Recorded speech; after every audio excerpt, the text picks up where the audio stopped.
Alright guys, and we're back with the Traxxas Rustler 4x4 XL5 eBay roller slider special.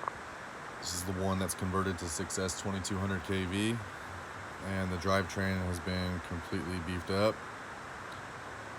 with the exception of the problems that I'm having with the ultimate VXL center drive shaft. My last video is labeled Ultimate VXL center drive shaft suck, and I showed you why the rear pin was coming out by the outdrive. And so I had emailed the guy that I bought it from, and I said, hey man, check this out. And he goes, wow, I've never seen that before. I'll send you a new one. I was like, okay. So the new one came in the mail. Here it is. As you can see, the pins are nice and centered.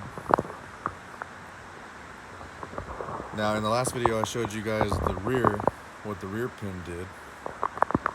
So let me show you what the front pin did.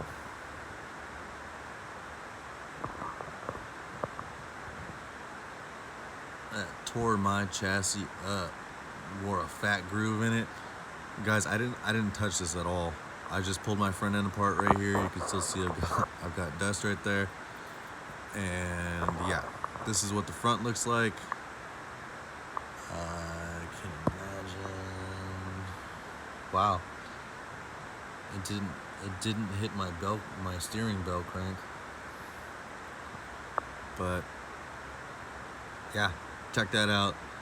So I think if you're running the 12 turn 550 with the XL5, you should be fine. If you're running the 3S, the Linean setup, the VXL setup, I think you might still be fine. But if you jump up to 4S, or if you go all the way up to 6S like I did, you're gonna have problems, because I mean, it's both ends. This is kind of weird. I've never had this happen, but as you can see here, that's how far it came out. The pin almost came, check that out. It's got like maybe half a millimeter. It's recessed into this hole.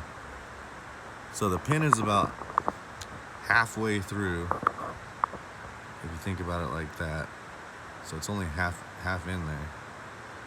And what's weird is the holes, they don't look ovalized or anything. And I know these things are pressed in. So you know what? What I think I'm gonna do is I'm gonna put my new one in. And my buddy hooked me up with a MIG welder. So I'm gonna hook up my new shaft, pull the old shaft out. And what I think I'm gonna do, let me get a little pointer or something. Oh, this sucks. Well, anyway, what I think I'm gonna do here is, I think I'm gonna notch with a Dremel. I'm gonna do a little notch right here, because why not? I mean, the shaft's not broken, right? So put a little notch here, and then on the opposing side, put a little notch in there.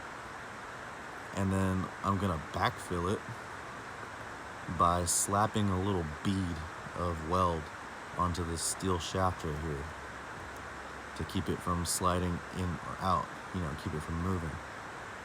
So I'm gonna do this with my old shaft. Hopefully I don't get this super hot and just warp it and it's garbage, because I actually kind of want this to work. Because I think what's going to happen with the new shaft is the pins are going to come out as well, because I'm pushing too much power through the car.